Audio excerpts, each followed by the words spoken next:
Soy el profesor Heriberto Pesarini, titular del Archivo Histórico Municipal. Estamos ya cercanos a la conmemoración del primer grito de libertad rioplatense, que fue mayo de 1810.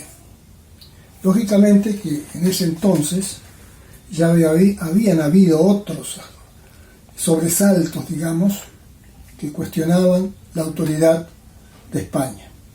Sobre todo desde el momento que llegaron los Borbones al trono español, la cosa cambió mucho, porque prácticamente sometieron a América como si fueran colonias, y le daban el título de colonias.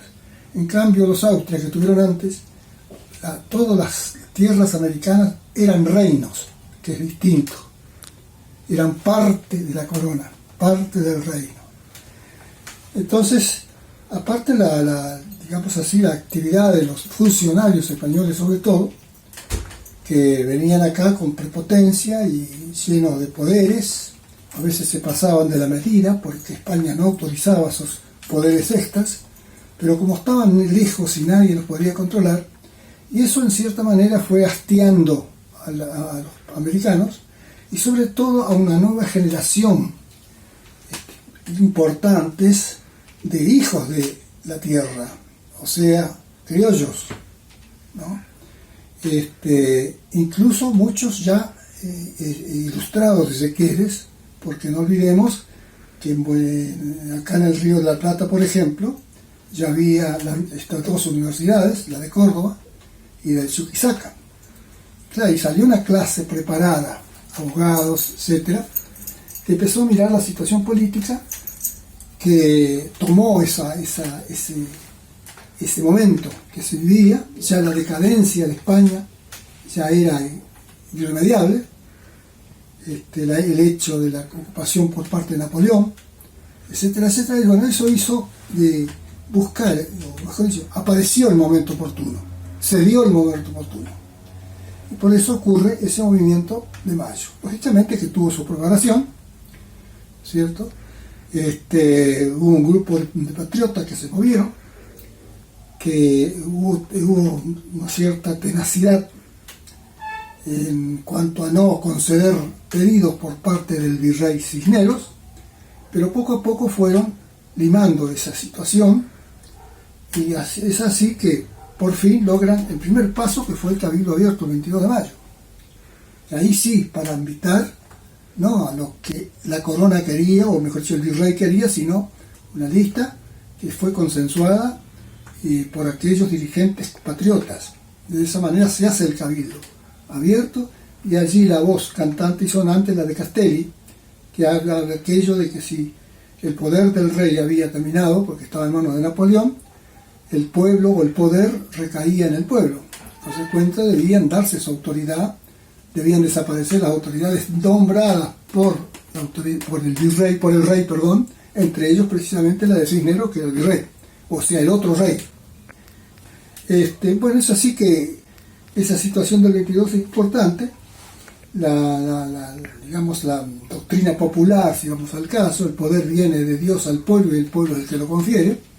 Esa doctrina que no era de los patriotas, sino de las doctrinas del padre Suárez, un jesuita de otros tiempos. Por eso entonces es que luego de varios cabildeos, el virrey cede, se hace el cabildo, y de ahí en más entonces ya los ánimos se agilizan, hay reuniones por un lado, por el otro, ahí se nota o se va notando de que por la parte de España o españoles hay una reacción que se va preparando como una especie de contrarrevolución, y por eso cuanto antes entonces deciden cumplir con lo que se estableció en el Congreso del 24, o Congreso o Cabildo Abierto, que es lo mismo, y de esa manera entonces logran formar una primera junta, que no satisfizo, porque estaba integrada por mayoría de españoles. Había poca cabida para los criollos, los únicos dos criollos eran Saavedra y Castelli, y hay un disconformismo, y sobre todo en varios cuarteles militares de la época, donde se tejen listas entre ellos los patricios, por ejemplo, que tuvieron un gran papel. Y de ahí entonces que surge la nueva, es rechazada esa primera junta del día 24, y así surge del día 25, ¿no es cierto? Donde por lo menos hay una composición, mayoría criollo y solo 3 españoles. Esto dio lugar, ¿no es cierto? Es el primer acto importantísimo que abre, es el camino de apertura, no es la independencia, es el camino de apertura hacia la independencia. Faltará mucho, habrá que trabajar mucho, habrá luchas, habrá varios gobiernos, también aparece allí lo político de centralizar, por ejemplo, por parte de la gente de Buenos Aires, con despecho hacia el interior. La famosa Junta Grande que se había formado con miembros de la extinguida primera Junta, y la Junta Conservadora, tomaba muchos hombres del interior, gente del interior. Pero ahí aparece entonces el capitalismo, el capitalino porteño, ¿no es cierto?, a querer imponer, y de esa forma entonces se sucede una serie de gobiernos, todos tienen carácter centralista. Únicamente hay que destacar algunos. Por ejemplo, Pueyrredón, que ayudó a San Martín para lograr la famosa campaña de los Andes. Pero la revolución no se apagó, siguió, brotó en otros lados, ¿no? Aunque hubo contrarrevoluciones en la banda oriental, en el Paraguay, esas no mellaron, digamos así, el espíritu revolucionario, ¿no? Que comenzó a irse hacia el interior poco a poco y llegar al Alto Perú, por ejemplo. Bueno, entonces, en conclusión, la Revolución de Mayo es el punto inicial de ese recorrido que fue difícil, arduo, costoso, con muchos problemas, con reacciones por parte de España, por reacciones por parte de Montevideo, que no quería de ninguna manera que estas provincias se separasen de España. Es así que Montevideo tuvo el último virrey, que fue Lío, simplemente obedecido en la banda oriental, o parte de la banda oriental, y en los cabildos de Concepción del Uruguay y Gualeguaychú, porque los tenían dominados los españoles. Pero nada más, el resto no obedeció a eso.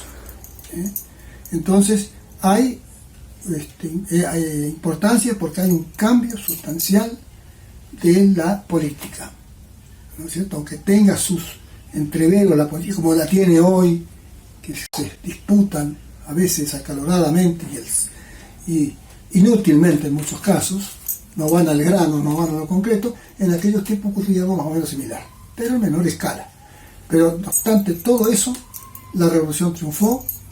Después más adelante vendrán sucesos que asegurarán, como por ejemplo la caída de Montevideo en el año 1814. Hoy estamos en un momento difícil, esa gran pandemia que la Argentina casi nunca había recibido una situación de esa, ¿no es cierto? Siempre fueron más menores, otras. En el tiempo antiguo hubo muchas, ¿no es cierto? Que hubo necesidad también de que la gente se guardase. Por ejemplo, cuando las famosas etapas del cólera, que fue muy medio continuada después de la guerra del Paraguay. Pero la pandemia esto es universal, lógicamente, y requiere que nosotros nos cuidemos.